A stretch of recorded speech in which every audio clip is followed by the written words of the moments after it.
আসসালামু আলাইকুম, স্বাগতম আজকে ক্লাসে। আজকে SSC 24 and 25 special board standard one shot MCQ solve ক্লাসের নবম ক্লাস। তো আজকে ক্লাস মানব সাহিত্যতে পরিপাক ও শোষণ চ্যাপ্টারটা।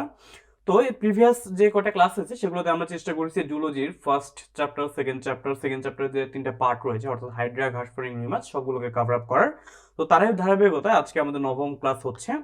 তো আশা করি তোমরা ক্লাসটা মনোযোগ দিয়ে করবে এবং ক্লাসের যদি কখনো ডিস্টরশন হয় সেটা আমাকে অবশ্যই একটু কমেন্টে জানাবে। আর পরবর্তীতে তোমরা যারা রেকর্ডেড ক্লাসটা দেখবে তাদের যদি কোনো টপিকের সমস্যা হয় বা বুঝতে সমস্যা হয় তারপরে তোমরা যদি এটা ইউটিউবে দেখে থাকো ইউটিউবে কমেন্ট করতে পারো বা আমাদের গ্রুপে কোনো একটা সমস্যা পোস্ট করলে ইনশাল্লাহ আমি সলভ করে দিব।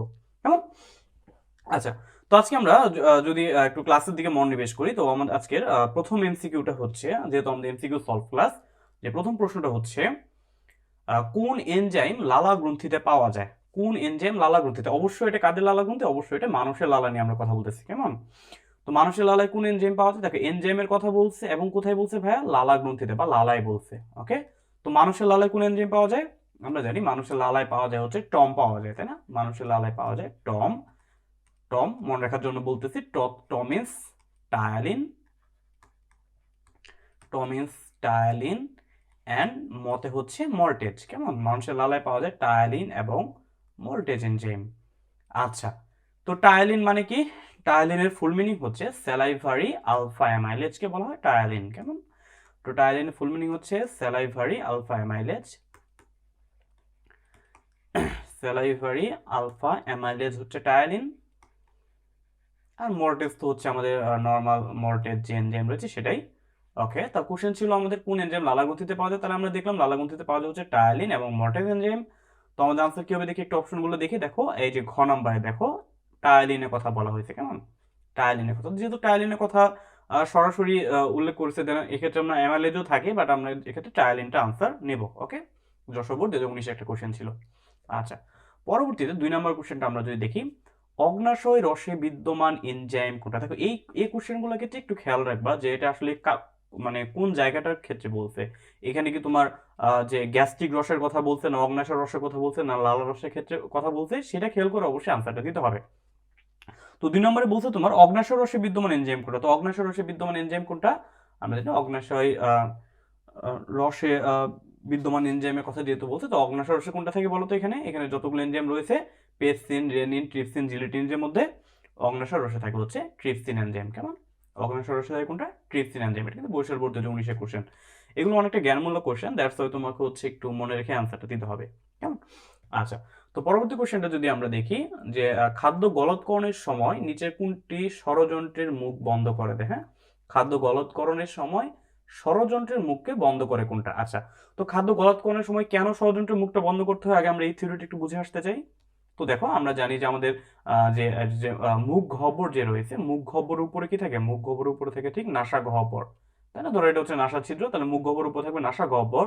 নাসা গহ্বর আর মুখ গহ্বর দুইটাই একত্রে মিলিত হয় কোথায় বলতো? গলবিলে, তাই না? নাসা গহ্বর আর মুখ গহ্বর দুইটা একত্রে মিলিত হয় কোথায়?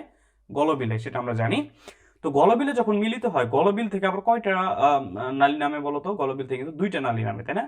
সামনের দিকে যেটা নামে সেটাকে আমরা বলি বায়ুনালী, যেটাকে আমরা বলি কি ট্রাকিয়া। ওকে, আর পিছন দিয়ে যেটা আসে সেটাকে আমরা বলি হচ্ছে অন্ননালী বা ইসোফেগাস। কেমন? পিছন দিয়ে আসে হচ্ছে অন্ননালী, এখানে গলবিলটা যদি এখানে দাও, আর পিছন দিয়ে সামনে হচ্ছে তোমার ট্রাকিয়া, পিছন দিয়ে নামে হচ্ছে অন্ননালী। ওকে, যদি চিত্রটা ভালো হয় না, ওকে, সমস্যা নেই।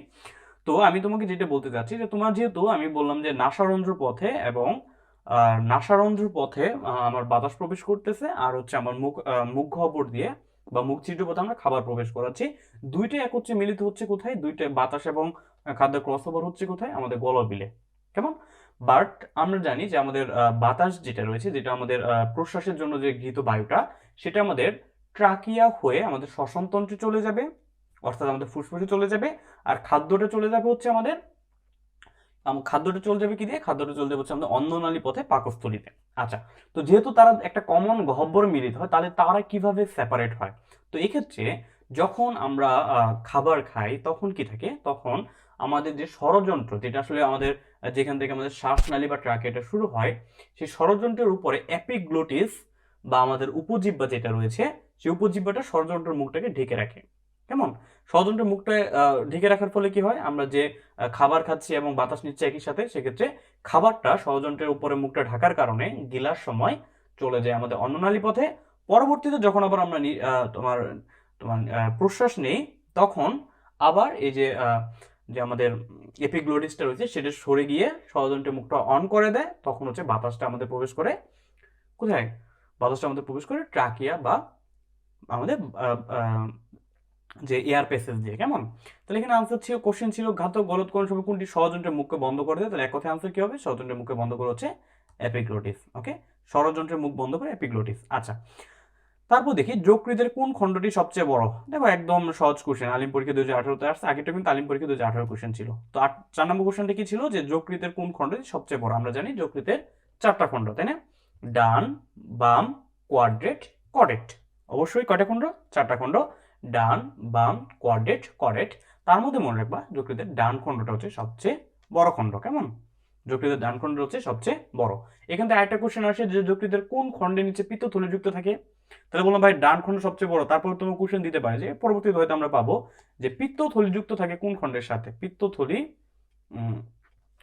পিত্তথলি বানানটা আমি লিখতেছি। ওকে, তোমাকে যদি কোশ্চেন করে যে পিত্তথলি যুক্ত থাকে কোন খণ্ডের সাহায্যে। কেমন? পিত্তথলি যুক্ত থাকে কোন খণ্ডের সাহায্যে, তাহলে আনসার কি হবে বলতো? পিত্তথলি যুক্ত থাকে কোন খণ্ডের সাহায্যে, এটাও কিন্তু আনসার হচ্ছে ডান খণ্ডের সাথে। কেমন? ডান খণ্ডের সাথে। ওকে, তাহলে যকৃত কোন খণ্ডটি সবচেয়ে বড়, আনসার হচ্ছে ডান খণ্ডটি হচ্ছে সবচেয়ে বড়। পরবর্তী কোশ্চেনটা দেখি, পিত্ত রস খরিত হয় কোনটি থেকে বলতো? পিত্ত রস খরিত হয় কোনটি থেকে? একটু ইম্পর্টেন্ট কোশ্চেন, একটু ট্রিকি কোশ্চেন, মানে সহজ কোশ্চেন বাট হচ্ছে তোমরা এটা ভুল করো। কেমন? পিত্ত রস খরিত হয় কোনটি থেকে? দেখো, পিত্ত রস কি পিত্তথলি থেকে খরিত হয়? কখনোই না। পিত্তরস খরিত হয় বা পিত্তরস তৈরি করে কে? অবশ্যই তৈরি করবে হচ্ছে যকৃৎ। কে তৈরি করবে? যকৃৎ। আর পিত্তরসকে যদি আমরা বলি যে সাময়িকভাবে জমা রাখে কে? পিত্তরসকে জমা রাখে কে বা সাময়িকভাবে জমা রাখে কে বলতো? পিত্তরসকে জমা রাখে হচ্ছে কে? পিত্তথলি। কেমন? পিত্তথলি। তো পিত্তথলি কাজ হচ্ছে পিত্তরসকে জমা রাখা, পিত্তরসের কনসেন্ট্রেশন বৃদ্ধি করা বা ঘন করা। আর পিত্তরস উৎপাদন করবে কে বা ক্ষরণ করবে কে? ক্ষরণ করবে হচ্ছে যকৃৎ। বুঝতে পারছি? আচ্ছা, পরবর্তী কোশ্চেনটা 6 নম্বর কোশ্চেনটা দেখি, গলবিলে উন্মুক্ত হয় না কোনটি? আচ্ছা, গলবিলে কোনটি উন্মুক্ত হয় না, এইটা ছিল আমাদের কোশ্চেন 6 নম্বর কোশ্চেনটা। তো আমরা একটু অপশনগুলো যদি একটু দেখি, অপশনগুলোর ভিতরে কি হয়েছে দেখো, শ্বাসনালী। দেখো একটু আগে কিন্তু বলে আসছে যে আমাদের শ্বাসনালী বলো অন্ননালী বলো এটি কিন্তু গলবিল থেকে শুরু হয়। কেমন? তার আমাদের শ্বাসনালী আনসার হবে না। পরে থেকে তো এই যে অন্ননালী, অন্ননালী হবে না কেন? মাত্রই বললাম যে শ্বাসনালী এবং অন্ননালী দুইটি শুরু হয় হচ্ছে গলবিল থেকে। তাহলে দেখি ইউস্টিশিয়ান নালী। আচ্ছা, ইউস্টিশিয়ান নালী কি আমাদের গলবিলে উন্মুক্ত হয়? হ্যাঁ, ইউস্টিশিয়ান নালী বা ইউস্টিশিয়ান টিউব যেটাকে আমরা বলি সেটা আমাদের গলবিলে উন্মুক্ত হয়। ইউস্টিশিয়ান নালী গলবিলের সাথে কাকে যুক্ত করে বলতো? গলবিলের সাথে কাকে যুক্ত করে? গলবিলের সাথে ইউস্টিশিয়ান নালী আমাদের মধ্যকর্ণকে যুক্ত করে। কেমন? তোমরা যখন ওটাইটিস মিডিয়া রোগটা পড়েছো তখন হয়তো এটা পেয়েছো। ওকে, পর দিকে উইশাঙ্গে নালী। না, উইশাঙ্গে নালী বা ডাক্ট অফ উইশাং কোথায় থাকে বলতো? উইশাঙ্গে নালী থাকে হচ্ছে আমাদের অগ্নাশয়ে, তাই না? অগ্নাশয় থাকে। তো দ্যাটস ওয়াই এখানে উইশাং নালী কথাটা আসবে না। তাহলে আনসার কি হবে? ইউস্টেশিয়ান নালী। গলমুক্ত উন্মুক্ত গলবিলে সরি কোশ্চেনটা আমি কি বলে এটাকে একটু একটু মিস্টেক করেছি, ওয়েট। ওকে, তো আমার কোশ্চেনটা ছিল দেখো একটু যে হয় না, এটা কিন্তু খেয়াল করতে হবে অবশ্যই। কেমন? এটা আমারই মিস্টেক হয়ে গেছিল। ওকে, তো গলবিলে উন্মুক্ত হয় না কোনটা? শ্বাসনালী উন্মুক্ত হয়, অন্ননালী উন্মুক্ত হয়, ইউস্টেশিয়ান নালীও গলমূলে উন্মুক্ত হয়। দ্যাটস ওয়াই এটা আনসার হবে না। তাহলে আনসার কি হবে? এই যে উইশাঙ্গে নালী।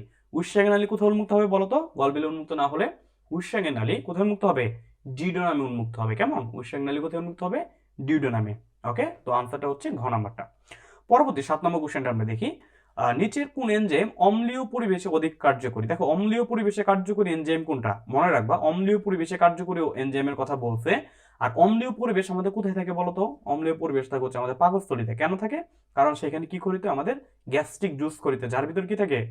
যার ভিতরে হচ্ছে কি? যার ভিতরে প্রচুর পরিমাণে HCl থাকে, তাই না? একটু হাই কনসেন্ট্রেশন HCl থাকে। পাকস্থলীতে HCl থাকে, যার ফলে কি হয়? সেই পরিবেশটা অম্লীয় হয়। তাহলে তোমার বেসিক্যালি কোশ্চেনটাকে ঘুরে কি আসলো যে পাকস্থলীতে কোন এনজাইম পাওয়া যায় বা পাকস্থলীতে কার্যকর এনজাইম কোনটা? আমরা জানি পাকস্থলীতে কোন এনজাইম কাজ করে বলতো? পেপসিন এনজাইম কাজ করে, তাই না? পেপসিন কাজ করে। পেপসিনের কাজ কি? সে হচ্ছে আমিষকে ভেঙে পলিপেপটাইডে পরিণত করবে। কেমন? তাহলে কোন এনজাইমটি অম্লীয় পরিবেশে অধিক কার্যকরী? আনসার হচ্ছে পেপসিন। কেন? কারণ পেপসিন থাকে হচ্ছে পাকস্থলীতে, পাকস্থলীতে থাকে হচ্ছে অম্লীয় পরিবেশ। বুঝতে পারছি?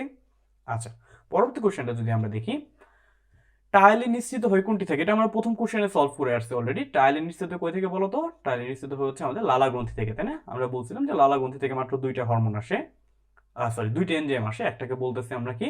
একটা বলতেছে টায়ালিন, আরেকটাকে বলতেছে হচ্ছে মর্টেজ। লালা গ্রন্থি থেকে আসে হচ্ছে টায়ালিন আর হচ্ছে মর্টেজ। কেমন? মর্টেজ। তাহলে আনসার হচ্ছে কি লালা গ্রন্থি থেকে। আচ্ছা 9 নম্বর কোশ্চেনটা দেখি, নিচে কোনটি আমিষ পরিপাককারী এনজাইম? দেখো আমিষ পরিপাককারী এনজাইমকে আমরা কি বলি ভাইয়া? প্রোটিওলাইটিক এনজাইম বলি। দেখো যশোর বোর্ড 2017 কোশ্চেন। তো নিচে কোনটা প্রোটিওলাইটিক এনজাইম? প্রথম অপশনটা দেখি টায়ালিন। টায়ালিন কি প্রোটিওলাইটিক এনজাইম? না, টায়ালিন হচ্ছে অ্যামাইলোলাইটিক এনজাইম বা শর্করা বিশ্লেষী এনজাইম। কেমন? তারপর অ্যামাইলেজ, এটা হচ্ছে অ্যামাইলোলাইটিক এনজাইম বা শর্করা বিশ্লেষী এনজাইম, তাহলে এটা আনসার হবে না। মল্টেজ, এটা হচ্ছে শর্করা বিশ্লেষী এনজাইম। মল্টেজ কি করে? মল্টুজকে কিসে পরিণত করে? গ্লুকোজে পরিণত করে। তাহলে মল্টেজ আনসার হবে না। তাহলে আনসার কি হবে? আনসার হচ্ছে এই যে ট্রিপসিন। কেমন?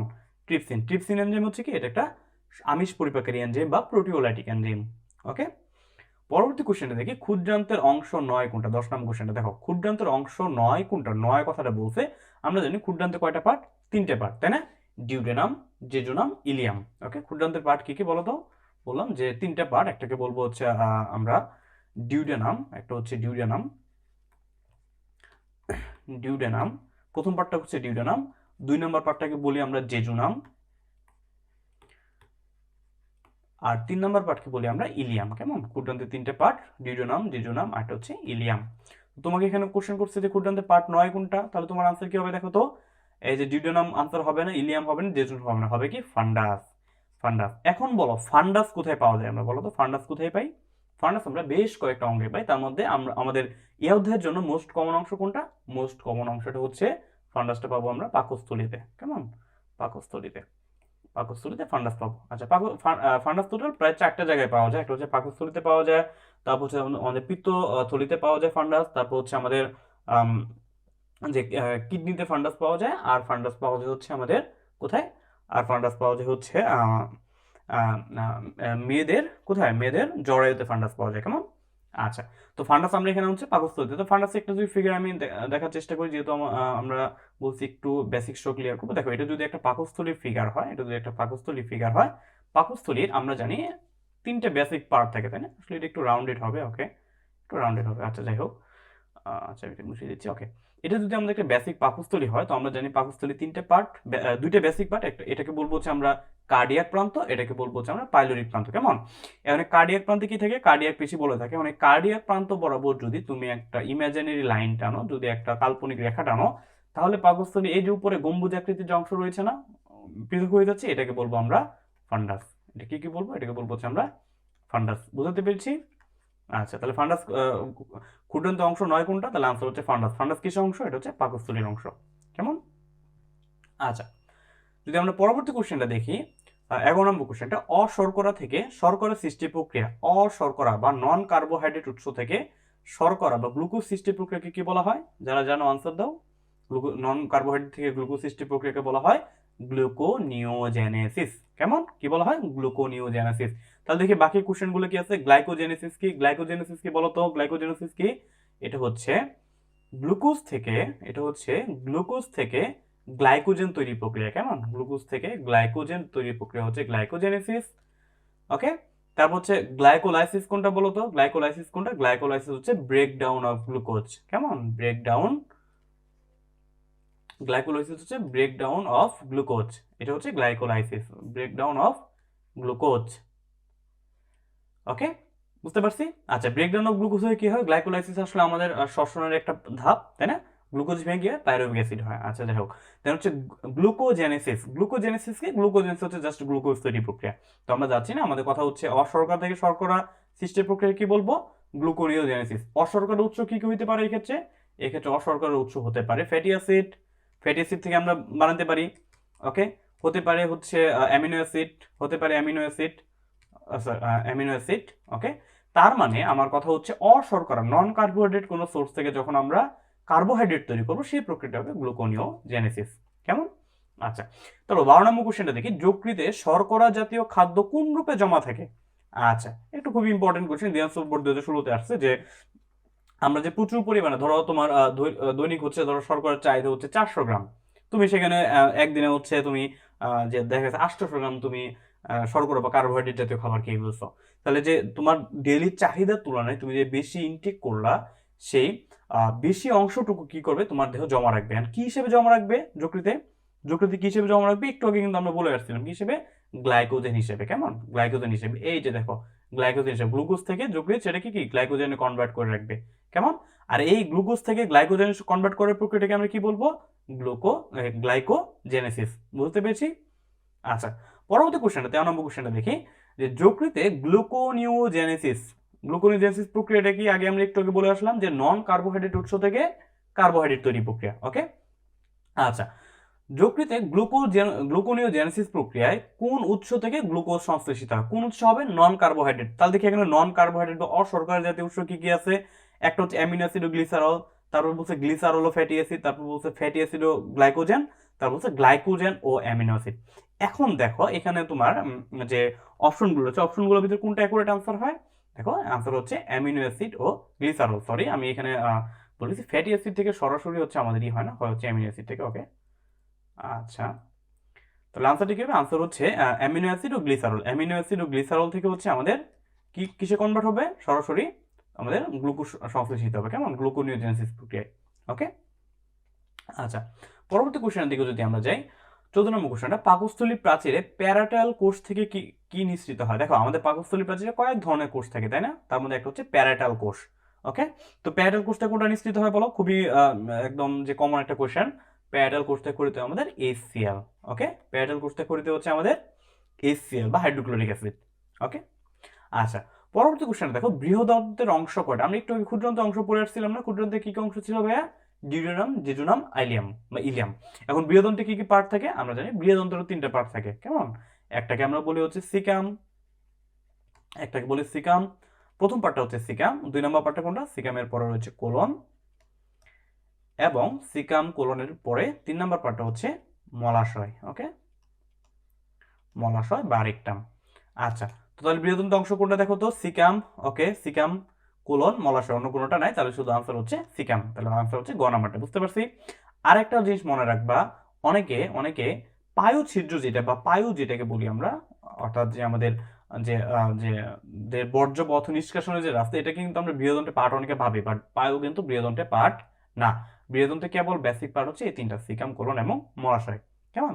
আচ্ছা, পরবর্তী 16 নম্বর কোশ্চেনটা দেখি, ল্যাকটেজ এনজাইম কোন খাদ্য পরিপাকের সাথে যুক্ত? দেখো তো ল্যাকটেজ লাস্টে এজ আছে, তার মানে একটা এনজাইম বুঝতেছি।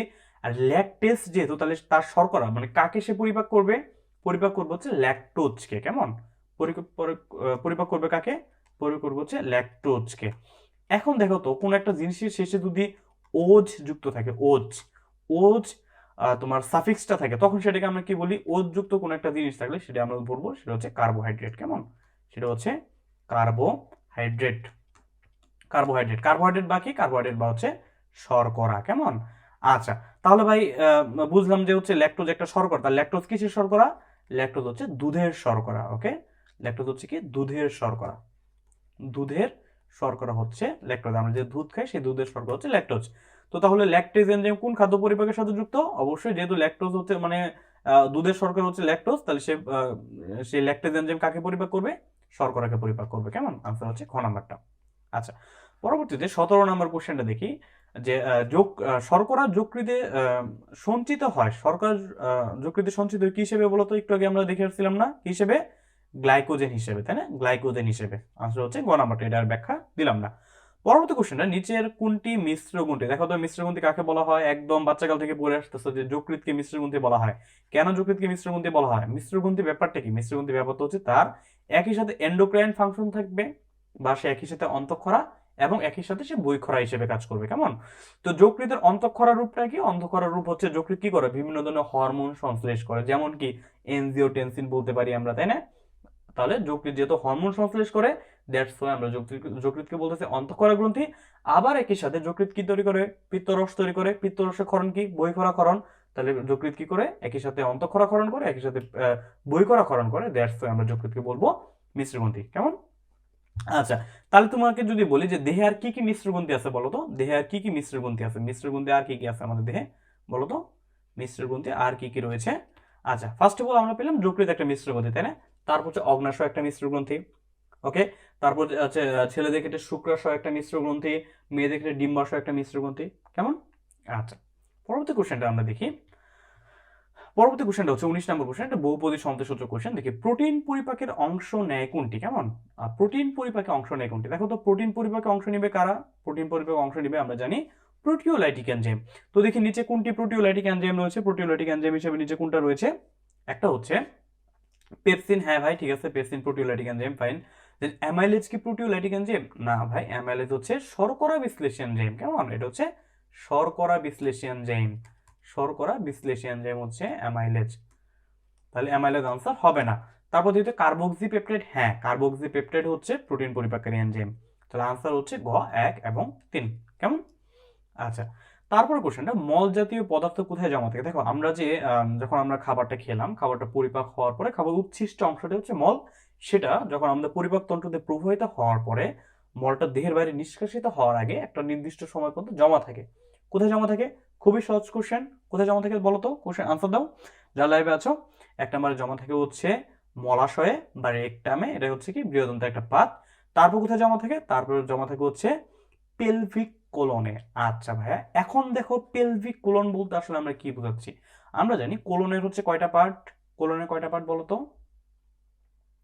কোলনের হচ্ছে আমরা জানি যে কোলন হচ্ছে এরকম একটা ঊর্ধ্বগামী কোলন, অনুপ্রস্থ কোলন, নিম্নগামী কোলন, সিগময়েড কোলন, তাই না? সিগময়েড কোলন, এই যে এই সিগময়েড কোলন, এটাকে আরেকটা নাম হচ্ছে পেলভিক কোলন। এই সিগময়েড কোলনের পরবর্তীতে কি কন্টিনিউশন হয়? পরবর্তী হয় হচ্ছে রেকটাম। ওকে, যদি আমরা কোলনটা একটু ভালো করে আঁকি, এটা হচ্ছে আমাদের কোলন, তাই না? এটা হচ্ছে আমাদের কোলন, হ্যাঁ, এটা হচ্ছে আমাদের কোলন। আচ্ছা, এই যে এখানে থেকে হচ্ছে রেকটাম বা তোমার যেখানে হচ্ছে মলাশয়, যেখানে মলটা জমা থাকে, আর নিচে হচ্ছে পায়ু। কেমন?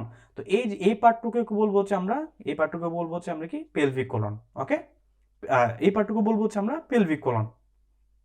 বুঝতে পারছি? সিগময়েড কোলনের এইটুকু যদি এই দেখো, এইটুকু হচ্ছে সিগময়েড কোলন। কেমন? সিগময়েড কোলনের ঠিক নিচের পার্টটা হচ্ছে পেলভিক কোলন। ওকে, যেটা পেলভিক রিজনে থাকে। কেমন? পেলভিক রিজনে থাকে। তাহলে আনসার হচ্ছে কি মলাশয় এবং পেলভিক কোলন হচ্ছে মলটা জমা থাকে। বেসিক্যালি এই পেলভিক কোলনের কন্টিনিউশনটাই হচ্ছে কি? কন্টিনিউশনটাই হচ্ছে মলাশয়। বুঝতে পেরেছি? পেলভিক কোলনের কন্টিনিউশনটা হচ্ছে মলাশয়। কিন্তু সিগময়েড কোলন কিন্তু আনসার হবে না। সিগময়েড কোলনে মলটা জমা থাকে না।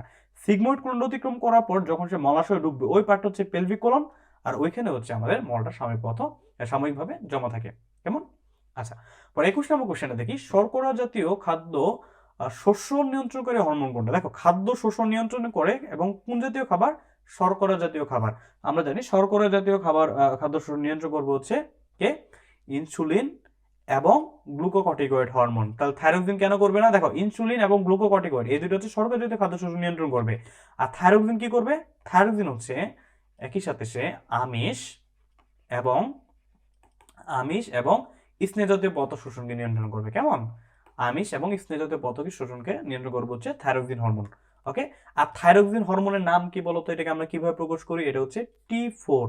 এটা কই থাকে? এটা হচ্ছে আমাদের একটা গুরুত্বপূর্ণ থাইরয়েড হরমোন। এটা হচ্ছে একটা গুরুত্বপূর্ণ থাইরয়েড হরমোন। কেমন? Thyroid hormone. থাইরয়েড হরমোন কই থেকে আসে? থাইরয়েড গ্রন্থি থেকে আসে। থাইরয়েড গ্রন্থি কই থাকে? এই যে আমাদের ষড়যন্ত্রের সামনের দিকে থাকে। কেমন? আচ্ছা, তো আশা করি বুঝতে পেরেছি যে শর্করা জাতীয় খাদ্য শোষণ নিয়ন্ত্রণ করে হরমোন কোনটা হবে? তাহলে আনসার ইনসুলিন এবং গ্লুকোকর্টিকয়েড। কেমন? থাইরক্সিন হবে না। থাইরক্সিন কিসের ক্ষেত্রে নিয়ন্ত্রণ করবে? সে আমিষ এবং স্নেহ জাতীয় খাদ্য শোষণকে নিয়ন্ত্রণ করবে। কেমন? ওকে, পরবর্তী কোশ্চেনটা দেখি। সালামের বয়স 16 বছর। ওকে, তার পরবর্তীতে কি বলছে? তার দৈহিক ওজন 55 কেজি, ফাইন, এবং উচ্চতা 1.25 মিটার। আচ্ছা, তাহলে সালামের বিএমআই এর মান কত? বিএমআই বা বডি মাস ইন্ডেক্সের কথা বলছে, বিএমআই। আচ্ছা, তো বিএমআই এর ক্ষেত্রে আমরা একটা ইকুয়েশন জানি না। বিএমআই এর ইকুয়েশনটা কি বলতো? বিএমআই এর ইকুয়েশনটা হচ্ছে ওজন কোন এককে হবে? ওজন কোন এককে হবে? ওজন অবশ্যই কেজিতে কনভার্ট করতে হবে বা কেজিতে নিতে হবে। দেখো আমাদের ক্ষেত্রে কেজিতে দেওয়া আছে 55 কেজি। পরবর্তীতে কি বলছে? যে উচ্চতা দেওয়া আছে। আমরা জানি বিএমআই এর সূত্র হচ্ছে ওজন ডিভাইডেড বাই উচ্চতা। উচ্চতা কোন এককে নিব আমরা ভাইয়া? উচ্চতা নিব হচ্ছে মিটারে। হ্যাঁ, মিটারে। ওজন ডিভাইড বাই উচ্চতা স্কয়ার, তাই না? এটা হচ্ছে আমাদের বিএমআই সূত্র। তাহলে এক্ষেত্রে ওজন কত? ওজন হচ্ছে 55 কেজি। কেমন? 55 কেজি। আর উচ্চতা কত? 1.25 মিটার। হ্যাঁ, 1.25 মিটার। তাহলে 1.25 হোল স্কয়ার কি হবে? এককটা কি হবে? Metre square. ওকে, তাহলে মানটা কত আসবে? তাহলে 22 নম্বরের মানটা আসবে হচ্ছে কত? এই যে 35.20 এককটা কি হবে? অবশ্যই এককটা খেয়াল রাখবা, কেজি পার মিটার স্কোয়ার। ওকে, কেজি পার মিটার স্কোয়ার। তাহলে আনসার হবে কি? আনসার হবে গ নাম্বারটা 35.20 কেজি পার মিটার স্কোয়ার। পরবর্তী কোশ্চেনটা দেখো, 23 নম্বর কোশ্চেনটা, এটারই কন্টিনিউশন, যে ডাব্লিউএইচ এর মতে সালামের বিএমআই বিএমআই নির্দেশিকার কোন শ্রেণীতে পড়ে? যে ডাব্লিউএইচও যে তোমার বইতে দেখবা যে ডাব্লিউএইচও থেকে বিএমআই এর একটা হচ্ছে তোমার ভ্যালু দেওয়া আছে, তাই না? সম্ভবত এই ভ্যালুটা এমন যে কারো বিএমআই যদি, আমি একটু লিখে দিচ্ছি দেখো, এটা তোমার সিকিউর জন্য মাস্ট, এটা মনে রাখতেই হবে, তার কোনো বিকল্প নাই। যে বিএমআই এর একটা প্রথম ভ্যালুটা হচ্ছে যে একটা হচ্ছে আন্ডার ওয়েট। হ্যাঁ, যদি আমরা কারো বিএমআই, যদি তুমি বিএমআই বের করলে, বের করার পরে দেখলে যে তার বিএমআই হচ্ছে তুমি লেস দেন 18.5 পাইলা, কেমন? লেস দেন 18.5, এককটা কি হবে? কেজি পার মিটার স্কোয়ার পাইলা। তাহলে তাকে তুমি কি হিসেবে ডিফাইন করবো, বা ডাব্লিউএইচ তাকে কি হিসেবে ডিফাইন করে? ডাব্লিউএইচ তাকে আন্ডার ওয়েট, তাকে কি করলে? আন্ডার ওয়েট হিসেবে ডিফাইন করে, কেমন? আন্ডার ওয়েট বা দেহের ওজন কম হিসেবে ডিফাইন করে। তারপরে তাহলে রেঞ্জটা, পরবর্তী রেঞ্জটা কত হবে? যদি রেঞ্জটা এমন হয় যে 18.5 থেকে তোমার কতটুকু, 18.5 থেকে 24.99 বা 24.99 যদি হয়, তাহলে সেটাকে আমরা কি বলবো? সেটাকে বলবো হচ্ছে স্বাভাবিক ওজন, কেমন? সেটা হচ্ছে স্বাভাবিক ওজন। ওকে, স্বাভাবিক ওজন। তাহলে কত হচ্ছে? 24-এর পরে কত হবে? অবশ্যই 25। ওকে, 25 থেকে যদি কারো ওজন কত 29.99 হয়, তাহলে সেটাকে আমরা কি বলবো? সেটা হচ্ছে অতিরিক্ত ওজন। হ্যাঁ, স্বাভাবিক ওয়েট, আর পরবর্তীটা হবে অতিরিক্ত ওজন। ওকে, এটা কিন্তু ডাব্লিউএইচ এর নির্ধারিত চার্টটা, কেমন? অতিরিক্ত ওজন। এখন কারো বিএমআই যদি কত হয়? যদি 29-এর পরে হবে 30, তাহলে 30 থেকে যদি 34.99 হয়, অর্থাৎ আমরা 5 একক করে আগাচ্ছি, তো বিএমআই যদি 30 থেকে 34.99 হয়, তাহলে সেটা কি বলবো? সেটা বলবো হচ্ছে প্রথম শ্রেণীর স্থূলতা, কেমন? বা ফার্স্ট ক্লাস ওবেসিটি। ওকে, তাহলে প্রথম শ্রেণীর স্থূলতা হচ্ছে এক্ষেত্রে হবে কত? এই 30 থেকে 34.99। তাহলে প্রথম শ্রেণীর স্থূলতা, প্রথম শ্রেণীর স্থূলতা কখন বলবো? যখন তার ওজন, যখন তার বিএমআই 30 থেকে 34.99 এর মাঝে পড়বে। তাহলে পরবর্তীতে কি হতে পারে? 35 থেকে কত হতে পারে বলতো? 35 থেকে 39.99 হলে সেটাকে আমরা কি বলবো? সেটা বলবো হচ্ছে আমরা দ্বিতীয় শ্রেণীর স্থূলতা। বেসিক্যালি আমরা না, ডাব্লিউএইচও রিকমেন্ডেড ভ্যালু এগুলা। পরবর্তীতে কারো ওজন যদি তোমার, কারো বিএমআই যদি গ্রেটার দেন অর ইকুয়াল কত হয়? 40 এর বেশি হয়, তখন সেটাকে কি বলবো? তখন সেটা বলবো হচ্ছে তৃতীয় শ্রেণীর স্থূলতা, তৃতীয় শ্রেণীর স্থূলতা, কেমন? তো এইটুক জানলে মোটামুটি হয়। আর কারো যদি বিএমআই হচ্ছে 50 থেকে 100-র মধ্যে হয়, 50 থেকে 100-র মধ্যে যদি কারো বিএমআই হয়, তখন সেটাই বলবো কি? তখন সেটা বলবো হচ্ছে মরবিড স্থূলতা, কেমন? তখন সেটার নাম হবে মরবিড স্থূলতা। ওকে, মরবিড স্থূলতা। তাহলে তোমাকে এখানে কোশ্চেনে চেয়েছে কি যে ডাব্লিউএইচ এর মতে সালামের বিএমআই আমরা একটু কত বের করছিলাম? 35.20, তাই না? তাহলে এখন তোমাকে সেই রেঞ্জের সাথে মিলিয়ে দেখতে হবে যে 35.20 যখন তার বিএমআই, তখন তার রেঞ্জটা কত। দেখো তো 35.20 কোনটার ভিতরে পড়তেছে? এই রেঞ্জের ভিতরে পড়তেছে না? এটা 35 থেকে 39.99। ওকে, তাহলে এটাকে আমরা কি বলতে পারি? তাহলে এটাকে আমরা বলতে পারি দ্বিতীয় শ্রেণীর স্থূলতা, কেমন? দ্বিতীয় শ্রেণীর স্থূলতা। তাহলে এখানে অপশন কি আছে? দেখো, খ নাম্বারটা স্থূলতার দ্বিতীয় স্তর হচ্ছে আমাদের আনসার। কি বোঝানো গেছে? বুঝতে পেরেছি? আচ্ছা, পরবর্তী কোশ্চেনটা দেখি। তো দেখে আমরা হচ্ছে এখন এটা বোর্ডটা ক্লিন করে দিচ্ছি, কেমন? আচ্ছা, পরবর্তী কোশ্চেনটা দেখো, যে নিচে উদ্দীপকের আলোকে দুটি প্রশ্নের উত্তর দাও। দেখি উদ্দীপকটা কি আছে। উদ্দীপকে রয়েছে হচ্ছে পরিপাক গ্রন্থি। হ্যাঁ, ওকে, লালা গ্রন্থির কথা বলা আছে, যেটা হচ্ছে এ দিয়ে ডিফাইন করছে, দেন অগ্নাশয় যেটা বি দিয়ে ডিফাইন করছে। ওকে, ভালো কথা। এ চিহ্নিত গ্রন্থি অর্থাৎ লালা গ্রন্থি থেকে নিঃসৃত রস কি কাজে ব্যবহৃত হয়? লালা থেকে নিঃসৃত রস অর্থাৎ লালা রস কি কাজে ব্যবহৃত? সে কি খাদ্যকে নরম করে? হ্যাঁ, অবশ্যই। কারণ আমাদের মুখের ভিতর যখন খাবারটা যায়, তুমি একটা শক্ত খাবার খাইলে, ধরো একটা মুড়ি খাইলা, হ্যাঁ, একটা শুকনো মুড়ি খাইলা, তুমি সেটা মুখে ভিতরে গেলে কি হবে? সেটা লালার সাথে মিশ্রিত হয়ে মুড়িটা কিছুটা কি জলীয়, মানে জলীয় অবস্থা প্রাপ্ত কিছুটা নরম হবে, কেমন? তাই সেটা কি করবে? খাদ্যকে নরম করবে, রাইট। শর্করাকে কি গ্লুকোজে পরিণত করতে পারবে? দেখো তো, লালা শর্করা কি মানে লালা কি শর্করাকে গ্লুকোজে পরিণত করবে? হ্যাঁ, আমরা জানি লালা রস থেকে কি টায়ালিন থাকে আর হচ্ছে মর্টেজ থাকে। কি থাকে? টায়ালিন আর হচ্ছে মর্টেজ। যখন তুমি টায়ালিন কি করবে বলো তো? টায়ালিন কি করবে লালা রসে? তাহলে আমরা পাইলাম যে দুইটা প্রধান এনজাইম থাকে, একটাকে বলতে টায়ালিন আর হচ্ছে মর্টেজ। ওকে, টায়ালিন আর হচ্ছে মর্টেজ। টায়ালিন করবে কি? টায়ালিন হচ্ছে তোমার জটিল শর্করাকে মল্টোজে পরিণত করবে। পরবর্তীতে মল্টেজ এনজাইম কি করবে? সে মল্টোজকে গ্লুকোজে পরিণত করবে, কেমন? মল্টেজ এনজাইম কি করবে? মল্টোজকে কিসে পরিণত করবে বলতো? গ্লুকোজে পরিণত করবে। ওকে, তাহলে আমরা এটাও বলতে পারি যে যে শর্করাকে গ্লুকোজে পরিণত করতে পারে। আচ্ছা, তারপর থেকে স্নেহজাতীয় খাদ্য বিভাগে সাহায্য করে না, কখনোই না। কেন? কারণ আমরা জানি লাল আর রসে কেবলমাত্র কেমন এনজাইম থাকে? অ্যামাইলোলাইটিক এনজাইম থাকে, অর্থাৎ টায়ালিন এবং মল্টেজ এই দুইটা অ্যামাইলোলাইটিক এনজাইম থাকে, কোনো লাইপোলাইটিক বা শর্করা বিশ্লেষণ এনজাইম থাকে না। যেহেতু লাইপোলাইটিক এনজাইম থাকে না, দ্যাটস ওয়াই সেটা কি করতে পারে না, কখনোই স্নেহজাতীয় খাদ্য বিপাক করতে পারবে না। তাহলে আনসার হবে ক 1 ও 2। বুঝতে পারছি? আচ্ছা, পরবর্তী কোশ্চেনটা দেখি, 25 নম্বর কোশ্চেনটা। বি গ্রন্থি কোনটা বলছে? অগ্নাশয়। ওকে, বি গ্রন্থির ক্ষেত্রে কোনটি প্রযোজ্য? দেখি, গ্রন্থিটি সেরাস ও মিউকাস কোষ সমৃদ্ধ। অগ্নাশয় কি সেরাস এবং মিউকাস কোষ সমৃদ্ধ? বলতো। অগ্নাশয় হচ্ছে না, সেরাস এবং মিউকাস কোষ সমৃদ্ধ নয়। অগ্নাশয় হচ্ছে কেমন কোষ সমৃদ্ধ বলতো? অগ্নাশয় অগ্নাশয় হচ্ছে পিউরলি সেরাস কোষ সমৃদ্ধ। কেমন? অগ্নাশয় হচ্ছে সেরাস কোষ সমৃদ্ধ। অর্থাৎ সেরাস কোষ কারা?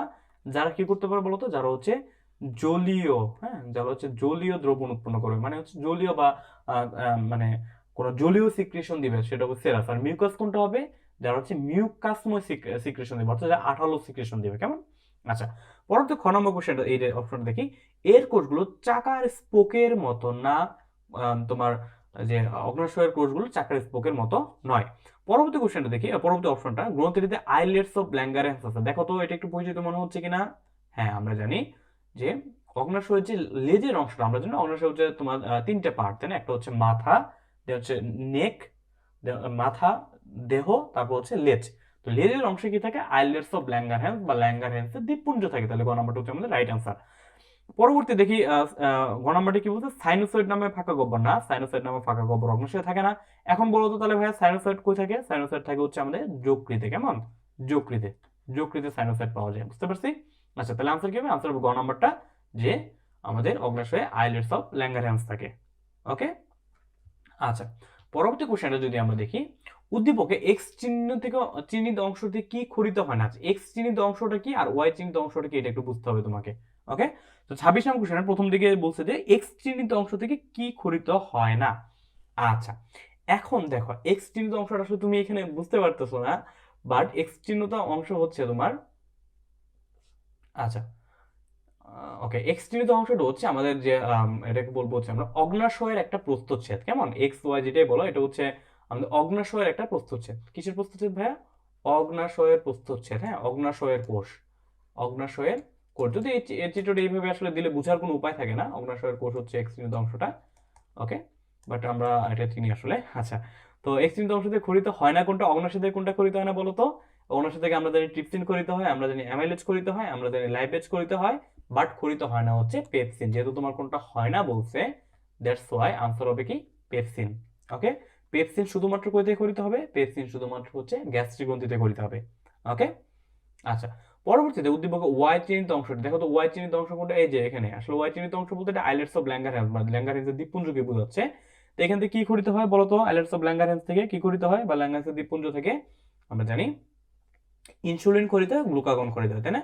কারণ আমরা জানি আইলেটস অফ ল্যাঙ্গারহ্যান্স যেটা অগ্নাশয়ে থাকে, আমি একটু লিখে দিচ্ছি, দেখো, আইলেটস অফ ল্যাঙ্গারহ্যান্সে 4 ধরনের কোষ থাকে, তাই না? আইলেটস অফ ল্যাঙ্গারহ্যান্স, হ্যাঁ, আইলেটস অফ ল্যাঙ্গারহ্যান্স বা ল্যাঙ্গারহ্যান্সের দ্বীপপুঞ্জ যেটা, এখানে 4 ধরনের কোষ থাকে। ওকে, 4 ধরনের কোষ থাকে। তার মধ্যে একটাকে বলি হচ্ছে আমরা আলফা কোষ, একটা হচ্ছে বিটা কোষ, একটা হচ্ছে গামা কোষ, আর হচ্ছে ডেল্টা কোষ। কেমন? এটা হচ্ছে ডেল্টা কোষ। আলফা কোষ থেকে কি করতে বলো তো? একদম যাদেরকে জিজ্ঞেস করি সবাই কি বলে দেয় যে আলফা কোষ থেকে করিতে ইনসুলিন। আলফা কোষ থেকে ইনসুলিন হয় না। আলফা কোষ থেকে করিতে হবে হচ্ছে গ্লুকাগন, আলফা কোষ থেকে করিতে হবে গ্লুকাগন। দেন বিটা কোষ থেকে করিতে হবে হচ্ছে ইনসুলিন, ইনসুলিন। কেমন? আলফা কোষ থেকে করতে হবে গ্লুকাগন, বিটা কোষ থেকে করতে হচ্ছে ইনসুলিন। দেন হচ্ছে গামা কোষ থেকে কি করতে হবে? গামা কোষ থেকে করতে হবে হচ্ছে, ওকে, সোমাটোস্ট্যাটিন। গামা কোষ থেকে করতে হবে হচ্ছে সোমাটোস্ট্যাটিন, সোমাটোস্ট্যাটিন। দেন ডেল্টা কোষ থেকে করতে হবে কি? ডেল্টা কোষ থেকে করতে হবে হচ্ছে পিপি বা প্যানক্রিয়াটিক পলিপেপটাইড। কেমন? পিপি করতে হবে প্যানক্রিয়াটিক পলিপেপটাইড। আচ্ছা, যাই, এটা আমরা লিখলাম না। তো আমাদের দরকার হচ্ছে কি? এই যে আলফার বিটাটা দরকার। আমরা জানি আলফা কোষ থেকে করতে গ্লুকাগন, বিটা কোষ থেকে ইনসুলিন। তাহলে যেহেতু ওয়াই চিহ্নিত অংশটাকে আমরা একটু আগে ডিফাইন করছি কি হিসেবে? আইলেটস অফ ল্যাঙ্গারহ্যান্স হিসেবে। তাহলে কি করতে হবে? ইনসুলিন আর গ্লুকাগন করতে হবে। কেমন? আচ্ছা, পরবর্তীতে তাহলে আনসার হবে 1 এবং 2। আচ্ছা, দেখো ইনসুলিন ও গ্লুকাগন ক্ষরণ বন্ধ করে, এটা বন্ধন করে না, এটা আসলে বন্ধ করে যদি বলে বা নিয়ন্ত্রণ করে বলে তাহলে আমরা সোমাটোস্ট্যাটিন দিতে পারতাম, বাট এখানে আসলে বন্ধন করে বলছে, আমরা সোমাটোস্ট্যাটিন দিচ্ছি না, কারণ আমরা জানি সোমাটোস্ট্যাটিনের কাজ হচ্ছে আলফা কোষ এবং বিটা কোষের ক্ষরণকে নিয়ন্ত্রণ করা, কেমন, বাট এখানে বন্ধন করে বলছে বা কিছু একটা বলছে, দ্যাটস আমরা এটাকে দিচ্ছি না। আচ্ছা, পরে 28 নম্বর কোশ্চেনে দেখি, লিপিড প্লাস ই হয়ে যাবে ফ্যাটি অ্যাসিড প্লাস গ্লিসারল। আচ্ছা, lipid plus something equal to fatty acid plus glycerol, অর্থাৎ তুমি লিপিড থেকে ফ্যাটি অ্যাসিডের গ্লিসারল পাবা কিসের মাধ্যমে বলো তো ভাইয়া? পাবো হচ্ছে আমরা জানি লিপিড পরিপাককারী এনজাইমের মাধ্যমে, লিপিড স্প্লিটিং এনজাইম বা লাইপোলাইটিক এনজাইমের মাধ্যমে। তাহলে এখানে তোমাকে কোন লাইপোলাইটিক এনজাইমটা এখানে ব্যবহার করবো বলো তো? লাইপোলাইটিক এনজাইম মধ্যে এখানে অপশনে কি কি আছে দেখো তো। রেনিন, রেনিন কি লাইপোলাইটিক এনজাইম? না ভাই। পেপসিন কি লাইপোলাইটিক এনজাইম? না ভাই। অ্যামাইলেজ কি লাইপোলাইটিক এনজাইম? না ভাই। আনসার কি? যে একমাত্র লাইপেজ, কেমন। তাহলে কি করে লিপিডকে লাইপেজ এনজাইম ফ্যাটি অ্যাসিড আর গ্লিসারলে পরিণত করে, বুঝতে পারছি? এটা হচ্ছে রাজশাহী বোর্ড 2017 সালে কোশ্চেন। ওকে, আচ্ছা, তোমরা পরবর্তী পেজে যদি যাই দেখি, জিসান সকালের নাস্তায় মাংস দিয়ে রুটি খেয়েছে। ওকে, ভালো কথা, মাংস দিয়ে রুটি খেয়েছে। আচ্ছা, রুটি খেয়েছে মাংস দিয়ে। কোশ্চেনটা কি রয়েছে যে উদ্দীপকে উল্লেখিত খাদ্য উপাদান কোথায় শোষিত হবে? দেখো তো, মাংস রুটি এই দুটো কোথায় শোষিত হবে? মাংসকে আমরা বলবো হচ্ছে আমিষ, আর রুটি হচ্ছে শর্করা, কেমন। দুটো কোথায় শোষিত হবে? আমরা শর্করা এবং আমিষ দুইটা শোষিত হবে হচ্ছে জেজুনাম আর আইলিয়ামে, কেমন। কারণ কি আমরা জানি আমাদের খাদ্য শোষণ প্রক্রিয়াটা বেসিক্যালি হয় কোথায়? ক্ষুদ্রান্তে। হয় কোথায়? ক্ষুদ্রান্তে। আর ক্ষুদ্রান্তের কোথায় হয়? ক্ষুদ্রান্তের কি ডিডুনাম পোর্শনে হয়? না, ক্ষুদ্রান্তের হয় হচ্ছে ক্ষুদ্রান্তের কোথায়? একটা হয় হচ্ছে জিজুনামে, আর হয় হচ্ছে ইলিয়ামে, কেমন। ক্ষুদ্রান্তের জিজুনাম আর ইলিয়ামে হচ্ছে আমাদের খাদ্য শোষণটা হয়, আমাদের ডিডুনামে কিন্তু খাদ্য শোষণ হয় না, বুঝতে পারছি? তাহলে আনসার হচ্ছে কি জেজুনাম এবং ইলিয়াম, অর্থাৎ 2 এবং 3, দুইটির কোথায় আছে? গ নাম্বারে আছে। আর পাকস্থলীতে কি শর্করা আর হচ্ছে আমিষ জাতীয় খাদ্য শোষিত হবে? কখনোই না। পাকস্থলীতে কিন্তু শোষণ ঘটে, কিসের শোষণ ঘটে বলো তো? পাকস্থলীতে কিছু পরিমাণে ওষুধের শোষণ ঘটে, কেমন, কিছু পরিমাণে পানি শোষণ ঘটে, এক্সেট্রা এক্সেট্রা, কিছু পরিমাণে পানি, ওষুধ, কিছু পরিমাণে গ্লুকোজের শোষণ হতে পারে ইয়েতে, পাকস্থলীতে। ওকে, বাট মাংস, রুটি অর্থাৎ আমাদের জটিল শর্করা কিংবা হচ্ছে যে আমিষ জাতীয় খাবার আমাদের কোথায়? পাকস্থলীতে শোষণ হবে না। তো পরবর্তী কোশ্চেনে দেখি, উদ্দীপকটি পরে দুইটা প্রশ্ন উত্তর দেবো। ওকে, রহিম সাহেবে আরামপ্রিয় ব্যক্তি, ভালো কথা। তার উচ্চতা 1.5 মিটার। আচ্ছা, উচ্চতা 1.5 মিটার, ওজন 65 কেজি। দেখো তো উচ্চতা আর ওজনের কথা চলে আসছে, তার মানে আমরা বুঝে গেছি কোশ্চেনটা কি নিয়ে হতে পারে? আমাদের বডি মাস ইন্ডেক্স বা বিএমআই নিয়ে কোশ্চেন হবে, কেমন। বিএমআই, তো তার বিএমআই কি বের করতে বলছে, তাই না? পরবর্তী কোশ্চেনে দেখো তার বিএমআই কত, কুমিল্লা বোর্ড 2016 সালে কোশ্চেন। আচ্ছা, এখন কথা হচ্ছে ভাই, এই যে বিএমআই বের করার জন্য কি হলে ক্যালকুলেটর নিয়ে যাবো? বায়োলজি হলে বায়োলজি পরীক্ষা দিতে চায়? হ্যাঁ, নিতে পারো, আমিও একটা সময় নিয়ে গেছি, কেমন। কারণ তোমাকে যেহেতু বিএমআই দিবে, তাহলে তুমি ক্যালকুলেটর নিতে তো কোনো সমস্যা নেই, দিতেই পারে। আচ্ছা, একটু শর্টকাটে করার জন্য আর কি। তো আমরা জানি বিএমআইটা কি, আমি একটু আগে কিন্তু করে আসছিলাম, আবার করতেছি। বিএমআই হচ্ছে ওজন, কোন এককে রাখবো আমরা? ওজন রাখবো হচ্ছে আমরা কেজি এককে। তারপরে উচ্চতা, যেটা উচ্চতাকে রাখবো হচ্ছে আমরা মিটার স্কোয়ার এককে, তাই না? উচ্চতা যেটা মিটারে রেখে দেন এটা কি করে দেবো আমরা? অবশ্যই স্কোয়ার করে দেবো। তাহলে আমরা জানি বিএমআই ইকুয়াল টু ওজন ডিভাইড বাই উচ্চতা স্কোয়ার, আর উচ্চতা এককটা হবে মিটার, কেমন। আচ্ছা, তো ওজন কতটুকু দেওয়া আছে? ওজন হচ্ছে 65 কেজি। ওকে, আর উচ্চতা কত দেওয়া আছে? উচ্চতা দেওয়া আছে হচ্ছে 1.5 মিটার। তাহলে 65 ডিভাইড বাই 1.5 স্কোয়ার, আর এককটা হবে অবশ্যই কি, এককটা হবে হচ্ছে মিটার স্কোয়ার, কেমন, মিটার স্কোয়ার। তাহলে আনসার কি হবে? তুমি যদি এটা যদি ই করে ভাগ করে যদি আনসার বের করার চেষ্টা করো, তাহলে আনসার হবে হচ্ছে 28, কেমন। আনসার হবে 28 বা 28। ওকে, তাহলে বিএমআই কত হবে? বিএমআই হচ্ছে 28। আচ্ছা, এখন দেখো 28 যখন তোমার কারো বিএমআই, হ্যাঁ, তখন সেটাকে আমরা মানে কোন লেভেলের তোমার বলবো, মানে সেটাকে আমরা হচ্ছে কোন স্তরের যে স্থূলতা বলবো, এটা নিয়ে কিন্তু আমি একটু আগে একটা চার্ট পড়াইছিলাম, এটা সম্ভবত মুছে ফেলেছি, কেমন। আচ্ছা, একটু চার্ট লিখে দিয়েছিলাম আমি, যে ডাব্লিউএইচও এর একটা রিকমেন্ডেড কিছু ভ্যালু আছে, তাই না? ডাব্লিউএইচও রিকমেন্ডেড কিছু ভ্যালু আছে বিএমআই এর। ওকে, যার মধ্যে বলছিলাম যে 18.5 এর নিচে থাকলে সেটাকে আমরা বলবো আন্ডারওয়েট, 18.5 থেকে 24.99 থাকলে সেটাকে আমরা বলবো কি, সেটাকে আমরা বলবো হচ্ছে তোমার স্বাভাবিক ওজন। বাট যখন বিএমআই 25 থেকে, যখন বিএমআই এর মান যখন 25 থেকে 29.99 হয়ে যাবে, তখন জানি আমরা সেটা কি বলবো বলতো? বা 29.99 যখন বিএমআই হয়ে যাবে 25 থেকে, তখন সেটা কি বলবো ভাইয়া? তখন সেটাকে বলবো হচ্ছে, বা 29.9 এবং 29.5 হবে, তখন সেটাকে বলবো হচ্ছে আমরা কি বলবো? সেটাকে বলবো হচ্ছে আমরা অতিরিক্ত ওজন, তাই না? ডাব্লিউএইচও চার্ট অনুযায়ী সেটা হচ্ছে অতিরিক্ত ওজন বা ওভারওয়েট। ওকে, অতিরিক্ত ওজন। তাহলে যেহেতু ওনার অতিরিক্ত ওজন রয়েছে, তাহলে কি করতে হবে? তার হচ্ছে জীবনচর্চা কি কি পরিবর্তন করা উচিত? নিয়মিত শরীরচর্চা করতে হবে অবশ্যই। ভারী খাদ্য গ্রহণ করা যাবে না, ভারী খাদ্য গ্রহণটা কমাতে হবে। ওষুধ গ্রহণে সতর্কতা অবলম্বন করতে হবে। হ্যাঁ, কেন? কারণ কিছু কিছু ওষুধ কি করতে পারে, আমাদের ওয়েট বাড়িয়ে দিতে পারে, ওজন বাড়িয়ে দিতে পারে। তাহলে আনসার হবে 1 এবং 3, অর্থাৎ খ নাম্বারটা হচ্ছে আনসার। ওকে, দেখো কুমিল্লা বোর্ড 2016 সালে কোশ্চেন। ওকে, আচ্ছা, তো পরবর্তী কোশ্চেনটা যদি আমরা দেখি, যে উদ্দীপকে বিচিহ্নিত অঙ্গে কোন জাতীয় খাদ্য পরিপাককারী এনজাইম থাকে? ওকে, বিচিহ্নিত অংশটা কি আছে দেখো তো, এটা কি, যার চিত্রটা দেখে চিনতে পারছো, এটা হচ্ছে আমাদের পাকস্থলী, তাই না? আচ্ছা, তো পাকস্থলীতে কোন জাতীয় খাদ্য পরিপাকের এনজাইম থাকে বলো তো? পাকস্থলীতে আমরা জানি পাকস্থলীতে শুধুমাত্র প্রোটিন জাতীয় খাদ্য পরিপাকের এনজাইম থাকে, তাই না? প্রোটিন জাতীয় খাদ্য পরিপাকের এনজাইম থাকে।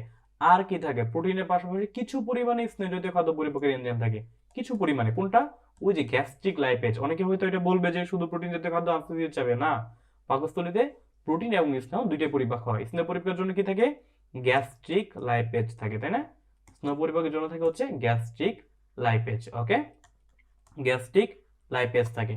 ওকে, তাহলে আনসারটা কি হবে? আনসার হবে হচ্ছে প্রোটিন আর স্নেহ। তাহলে প্রোটিন বা হচ্ছে আমিষ আর হচ্ছে স্নেহ, তাহলে আনসার হচ্ছে 2 এবং 3, যেটা হচ্ছে গ নাম্বারে। ওকে, আচ্ছা, পরবর্তী কোশ্চেনে দেখি 33 নম্বর কোশ্চেনটা। এ চিহ্নিত অংশ কোনটা বলতো? এই যে এটা কি? বি চিহ্নিত অংশ যদি পাকস্থলী, তাহলে এ চিহ্নিত অংশটা কি আছে? পাকস্থলীর উপরের দিকে। পাকস্থলীর উপরের দিকে আমাদের ডান পাশে কি থাকে? আমাদের যকৃৎ থাকে, তাই না? যকৃৎ থাকে। ওকে, যকৃৎ। তো কি বলছে? এ চিহ্নিত অঙ্গটি নানাবিধ শারীরবৃত্তীয় কাজের জন্য গুরুত্বপূর্ণ। কেন গুরুত্বপূর্ণ দেখি? সে গ্লাইকোজেন সঞ্চয় করে। হ্যাঁ, আমরা জানি যে আমাদের দেহের যে প্রয়োজনীয় অতিরিক্ত গ্লুকোজটাকে যকৃৎ গ্লাইকোজেন হিসেবে সঞ্চয় করে রাখে। কেমন? তাহলে গ্লাইকোজেন সঞ্চয় করে। তারপর যকৃৎ কি তাপ উৎপাদনে ব্যবহৃত হয়? দেহে তাপ উৎপাদনে কি যকৃৎ ব্যবহৃত হয় বলতো? 33 নম্বর কোশ্চেনে হ্যাঁ, যকৃতে যেহেতু প্রচুর পরিমাণে কি হয়, প্রচুর পরিমাণে শারীরবৃত্তীয় কার্যাবলী হয়, প্রচুর পরিমাণে মেটাবলিজম হয়, বা প্রচুর পরিমাণে পরিপাক্রিয়াটা সাধিত হয়, দ্যাটস ওয়াই সেটা কি করতে পারে? সে তাপ উৎপাদন করতে পারে। আচ্ছা, পরবর্তী পার্টে দেখো তো কোলেস্টেরল উৎপাদন করে। দেখো তো আমাদের কোলেস্টেরল কে তৈরি করে? কোলেস্টেরল কিন্তু বেসিক্যালি তৈরি করে হচ্ছে এই যকৃৎ। ওকে, তাহলে 33 নম্বরে কি আনসার হবে? আনসার হবে 1 2 3। বুঝতে পারছি? আচ্ছা, পরবর্তী কোশ্চেনটা যদি দেখি, উদ্দীপকের কোন অংশ হতে পিত্তরস তৈরি হয়? দেখো তো উদ্দীপক কি কি অংশ আছে? পি, এই যে পি চিহ্নিত অংশ কোনটা? পি হচ্ছে যকৃৎ। ওকে, তারপর দেখো তো কিউ কোনটা? যকৃতের নিচে কিছু একটা, তাই না? যকৃতের নিচে কি থাকে? আমাদের পিত্তথলি থাকে, পিত্তথলি থাকে। ওকে, বুঝলাম। তারপরে আর চিহ্নিত অংশ আসলে বোঝা যাচ্ছে না। হ্যাঁ, বোঝা যাচ্ছে। আর চিহ্নিত অংশ কোনটা? এটা হচ্ছে আমাদের কোনটা? আমাদের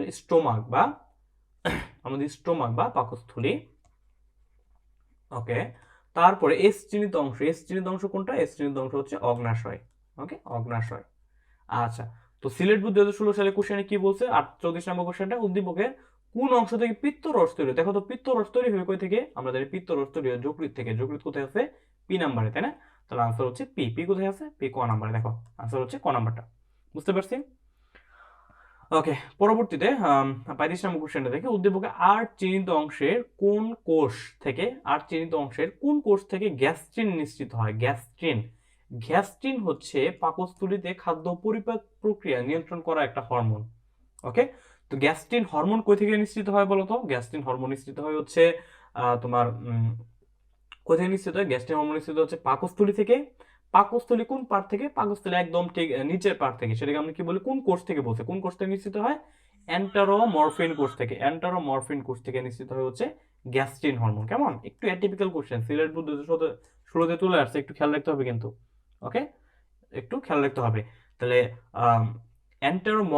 এন্টারোক্রোমাফিন কোষ থেকে গ্যাস্ট্রিন হরমোন নিঃসৃত হয় কোথায়? পাকস্থলীতে। বুঝতে পারছি? ওকে, আচ্ছা, পরবর্তী কোশ্চেনের দিকে যাই, যে উদ্দীপক চিত্রের আলোকে দুইটি প্রশ্ন উত্তর দেওয়া হবে। বরিশাল বোর্ড 2016 সালে কোশ্চেন কি আছে দেখি। উদ্দীপকের চিত্রটি কিসের চিত্র এটা বলো তো? যারা চিত্র দেখে হয়তো চিনে গেছে অনেকে। সেটা কি তোমার পাকস্থলীর প্রস্থচ্ছেদ, নাকি ক্ষুদ্রান্তের প্রস্থচ্ছেদ, না অগ্নাশয়, না যকৃৎ? দেখো, অগ্নাশয়ের হবে না, যকৃতেরও হবে না। কেন ভাইয়া? যকৃতের যখন প্রস্থচ্ছেদ করবা বা ছেদ করবা, তখন দেখবা যে সেখানে কি ষড়ভুজাকৃতির কোষ পাওয়া যাবে। কেমন? আর অগ্নাশয় যখন ছেদ করবা বা কাটবা, তখন তুমি দেখবে যে হচ্ছে এরকম গোলাকৃতির অনেকগুলো কোষ পাওয়া যাবে, তাই না? যেগুলো অ্যাসিনাস বলি আমরা। যাই হোক, কিন্তু ক্ষুদ্রান্তের আর হচ্ছে পাকস্থলীর প্রস্থচ্ছেদের মধ্যে যে কোনো একটা হতে পারে এটা, তাই না? যে কোনো একটা হতে পারে, বাট কোনটা হবে?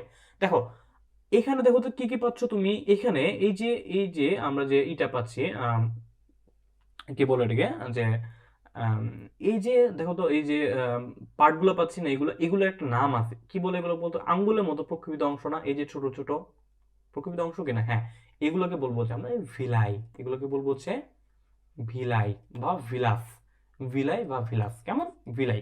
আচ্ছা, আর ভিলাই কোথায় থাকে ভাইয়া? ভিলাই থাকবে এমন একটা জায়গায় যেখানে কি হইতে হবে, শোষণ হইতে হবে। শোষণ কয় হয়? আমাদের ক্ষুদ্রান্তে হয়, তাই না? ক্ষুদ্রান্তের আমরা একটু আগে বলে আসছিলাম যে ক্ষুদ্রান্তের দুইটা পার্টে, অর্থাৎ জেজুনাম এবং ইলিয়ামে আমাদের শোষণ হয়। কেমন? ক্ষুদ্রান্তে কোথায় তাহলে? জেজুনাম এবং ইলিয়ামে হচ্ছে আমাদের শোষণ হয়। কেমন? ইলিয়ামে আমাদের শোষণ হয়। ওকে, তো এখানে বলছে উদ্দীপক চিত্রটি কিসের তাহলে? তাহলে কিসের হবে? অবশ্যই ক্ষুদ্রান্তের প্রস্থচ্ছেদের হবে। কেমন? পাকস্থলীর প্রস্থচ্ছেদের হবে না। কেন হবে না পাকস্থলীর প্রস্থচ্ছেদের? পাকস্থলীর প্রস্থচ্ছেদ তো দেখবে যে এইভাবে উপরে উল্লেখিত অংশ আছে, কিন্তু কি নাই এক্ষেত্রে বলো তো? সেক্ষেত্রে কি নাই? সেক্ষেত্রে এই যে ভিলাই তুমি খুঁজে পাবে না। কেমন? আচ্ছা, পরবর্তী 37 নম্বর কোশ্চেনটা যদি দেখি, উদ্দীপকের চিত্র দুই ক্ষেত্রে কোনটি সঠিক? আচ্ছা, কোনটি সঠিকের কথা বলতে দেখি। খাদ্যকে সাময়িকভাবে জমা রাখে, দেখো উদ্দীপকের চিত্র আমরা কিসের প্রস্থচ্ছেদ পাইছিলাম? ক্ষুদ্রান্তের প্রস্থচ্ছেদ পাইছি, তাই না? এরপর প্রিভিয়াস কোশ্চেনে ক্ষুদ্রান্তের প্রস্থচ্ছেদ। তাহলে ক্ষুদ্রান্তের কাজটা কি হবে? সে কি খাদ্যকে সাময়িকভাবে জমা রাখবে? না। সাময়িকভাবে কে জমা রাখে বলতো? সাময়িকভাবে জমা রাখে হচ্ছে পাকস্থলী। খাদ্যকে সাময়িকভাবে জমা রাখে হচ্ছে পাকস্থলী। কেমন? তাহলে খাদ্যকে অম্লীয় ভাবাপন্ন করে না। কেন হবে না এটা বলতো? খাদ্যকে অম্লীয় ভাবাপন্ন করে হচ্ছে কি পাকস্থলী, কারণ আমরা জানি পাকস্থলী থেকে নিশ্চিত হয়, পাকস্থলী থেকে HCl নিশ্চিত হয়, যেটা হচ্ছে খাদ্যকে অম্লীয় করে তোলে। তারপরে দেখি তো গ নাম্বারটা, খাদ্য পরিশোষণে সাহায্য করবে। হ্যাঁ, একটু আগে বললাম যে ক্ষুদ্রান্তে এই যে ভিলাই পাইছিলাম, সেই ভিলাই কোথায় থাকবে? ক্ষুদ্রান্তে। আর ভিলাইয়ের প্রধান কাজই হচ্ছে কি? প্রধান কাজ হচ্ছে শোষণতল বৃদ্ধি করা। কেন শোষণতল বৃদ্ধি করতে হবে? খাদ্য পরিশোষণের জন্য। তাহলে আনসার হচ্ছে গ নাম্বারটা, খাদ্য পরিশোষণে সাহায্য করে। ঘ নাম্বারটা দিই, খাদ্যস্থিত ভিটামিন এ ও ডি সঞ্চিত রাখে না। ভিটামিন সঞ্চিত করা কোনো ক্ষুদ্রান্তের কাজ নয়। ভিটামিন কে সঞ্চয় করে রাখবে? A D. কে সঞ্চয় করবে বলতো? সঞ্চয় করবো হচ্ছে যকৃৎ। কেমন? সঞ্চয় করবো হচ্ছে যকৃৎ। তো দেখি আমাদের আনসার কি হলো? তাহলে আনসার হচ্ছে গ নাম্বারটা, খাদ্য পরিশোষণে সাহায্য করে। অর্থাৎ আমাদের এই 37 নম্বর কোশ্চেন আনসার হবে গ নাম্বারটা। বুঝতে পারছি? আচ্ছা, এর মাধ্যমে মোটামুটি আজকে আমাদের যে তোমার পরিপাক অধ্যায়ে যতগুলো এমসিকিউ ছিল সেগুলো আমরা বেসিক্যালি সলভ করে ফেলেছি। কেমন? তো কারো কোনো কনফিউশন থাকলে আমাকে একটু জানাতে পারো লিখে, যে কোনটা বুঝতে সমস্যা হয়েছে কিনা। আশা করি সমস্যা হয় নাই। আর একটা জিনিস মনে রাখবা, যে তুমি যে অধ্যায়ের এমসিকিউ আনসার করো না কেন, যে অধ্যায়, সেটা হতে পারে তোমার প্রথম অধ্যায় বলো, বা যে কোনো অধ্যায়, তুমি সেটা বোটানি, জুলজি বা বায়োলজি বাদ দিয়ে তুমি কেমিস্ট্রি, ফিজিক্স, যে কোনো ক্ষেত্রে এমসিকিউ আনসার করতে হলে অবশ্যই আমি যেটা খেয়াল করি, মানে আমি যেটা একটু যে স্ট্র্যাটেজিটা ফলো করি, সেটা হচ্ছে অবশ্যই কোশ্চেন ভালোভাবে পড়বা। কেমন? কোশ্চেন ভালোভাবে পড়বা, ভালোভাবে পড়বা। তুমি যখন কোশ্চেনটা ভালোভাবে পড়বা, প্রথমে আনসারের দিকে ফোকাস করবা না। আগে তুমি দেখবে যে কোশ্চেনটা কি রয়েছে। যখন তুমি কোশ্চেনটা একটু মনোযোগ দিয়ে পড়বা বা কোশ্চেন একটু ভালো করে খেয়াল করতে পারবা, তখন কিন্তু তুমি আনসারটা মোটামুটি গেস করে ফেলতে পারবা। কেমন? তোমার সাবকনসিয়াস মাইন্ডেই তোমাকে কি বলে আনসারের দিকে একটা নির্দেশনা দিবে। অবশ্যই এমসিকিউ কোশ্চেনের ক্ষেত্রে কি করতে হবে? কোশ্চেনটা ভালো করে পড়তে হবে। যখন তুমি কোশ্চেনটা ভালো করে পড়ে ফেললা, তারপর তোমার কি করা উচিত? যেহেতু ভাই কোশ্চেনটা পড়ছে, এখন দেখি অপশন কি কি আছে। তারপর তুমি অপশনগুলো একটু দেখবা। যখন তুমি কোশ্চেনটা পড়লা ভালো করে মন দিয়ে, তারপর অপশনগুলো দেখলা, তার মধ্যে দেখবা যে কোন একটা জিনিস তোমার কাছে মনে হচ্ছে কি, এই তো ভাই, এই যে এটা পরিচিত পরিচিত লাগতেছে। মনে রাখো, যেটা তোমার কাছে প্রথম অবস্থায় পরিচিত লাগবে সেটা হবে বেসিক্যালি আনসার। কেমন? তাহলে অবশ্যই এমসিকিউতে ভালো করার জন্য কোশ্চেনটা ভালোভাবে পড়তে হবে। ওকে, আচ্ছা। আর সিকিউ নিয়ে ইনশাআল্লাহ নেক্সট ক্লাসে কথা বলবো। আজকে মোটামুটি পরিপাক ও শোষণ অধ্যায়ের যাবতীয় এমসিকিউ গুলো সলভ করার চেষ্টা করলাম, যেগুলো প্রিভিয়াস বোর্ডে আসছে, বা হচ্ছে যেগুলো আসার সম্ভাবনা খুবই বেশি। কেমন? যেগুলো আসার সম্ভাবনা খুবই বেশি। ওকে, তো আজকে মোটামুটি আমরা 37টার মতো এমসিকিউ নিয়ে কথা বলছি, তাই না? হ্যাঁ, 37টা এমসিকিউ নিয়ে যে কথা বললাম, এই 37টা এমসিকিউ যদি তুমি সলভ করতে পারো, এই 37টা এমসিকিউ বেসিক্যালি 37টা এমসিকিউ না, এটা হচ্ছে 37 টাইপের এমসিকিউ। কেমন? 37 টাইপের এমসিকিউ, এইগুলো এমসিকিউ গুলো বেসিক্যালি হয় কিন্তু, হ্যাঁ, এমসিকিউ গুলো যদি তুমি সলভ করতে পারো এবং বুঝে সলভ করতে পারো, অবশ্যই কনসেপ্ট সহ, তাহলে আশা করতে পারো যে তুমি যে মেন বোর্ড পরীক্ষায় যে তোমার বোর্ড এক্সামে যে তোমার 25টা এমসিকিউ আসবে, এই 25টা এমসিকিউর মধ্যে তুমি আটকাবা না। কেমন? সেটা বোটানি হোক কিংবা জুলজি হোক, যে 25টা এমসিকিউ আসবে সেই 25টা এমসিকিউতে তুমি আটকাবে না। প্রত্যেকটা অধ্যায়কে সমান গুরুত্ব দিয়ে পড়ার চেষ্টা করবে, একদম ছোট অধ্যায় থেকে শুরু করে একদম বড় অধ্যায়, কারণ যে অধ্যায় থেকে কোশ্চেন আসো, সব ক্ষেত্রে কোশ্চেনে কিন্তু কি মান সমান। একটা কোশ্চেন তুমি সহজ অধ্যায়ের ভুল করো আর কঠিন অধ্যায়ের ভুল করো, তোমার কিন্তু 1 নাম্বারই কাটা যাবে। ওকে, অবশ্যই একটু খেয়াল রাখবা। সর্বোপরি হচ্ছে নেক্সট ক্লাসের জন্য একটু ওয়েট করিও। আমরা আজকে আরেকটা লাইভ হবে একটু পরে, আজকে রাত 9টায় 9 PM এ একটা লাইভ হবে। 9 PM এ একটা লাইভ হবে, সেটা হচ্ছে এসএসসি 26 ব্যাচের একটা একাডেমিক বায়োলজির ওরিয়েন্টেশন লাইভ হবে। কেমন? তো তোমরা একটু চেষ্টা করি লাইভটাতে থাকা, কিংবা তোমাদের যারা ছোট ভাই আছে, যারা 24 ব্যাচে আছে, তাদের বলতেছি, ছোট ভাই বোন যারা আছে তাদের একটু লাইভের কথা জানিয়ে দিও। আর হচ্ছে আজকে ক্লাসে যদি কোথাও কোনোটা বুঝতে সমস্যা হয় অবশ্যই কমেন্টে জানাবা, কিংবা হচ্ছে আমাদের গ্রুপে পোস্ট করবা। গ্রুপে লিঙ্ক দেওয়া থাকবে, গ্রুপে ভিডিওটা থাকবে, বা যারা ইউটিউবে দেখবা তাদের দেখবে ডেসক্রিপশনে হচ্ছে লিঙ্ক দেওয়া আছে। তো যাই হোক, আজকের মতো এতটুকুই। সবাই ভালো থাকবা, সুস্থ থাকবা। তোমাদের জন্য দোয়া রইলো, আমার জন্য দোয়া করবা। তো দেখা হবে নেক্সট ক্লাসে। নেক্সট ক্লাস ইনশাল্লাহ আগামীকাল হবে আমাদের এসএসসি 24 স্পেশাল যে বুড়ো স্ট্যান্ডার্ড এমসিকিউ সিকিউ সলভ সিরিজের নেক্সট ক্লাসটা হচ্ছে তোমার পরিপাক শোষণের সিকিউ সলভ, যেটা ইনশাল্লাহ আগামীকাল নেওয়ার চেষ্টা করব। তো সবাই ভালো থাকবা, সুস্থ থাকবা, আমার জন্য দোয়া করবো, তোমাদের জন্য দোয়া রইলো। যারা ক্লাসে ছিলা সবাইকে অনেক অসংখ্য ধন্যবাদ। ক্লাসে ছিল যারা তাদের অসংখ্য ধন্যবাদ। কেমন, দেখা হচ্ছে পরবর্তী ক্লাসে। ভালো থেকো, সুস্থ থেকো। আসসালামু আলাইকুম রহমতুল্লাহ বারাকাতুহু।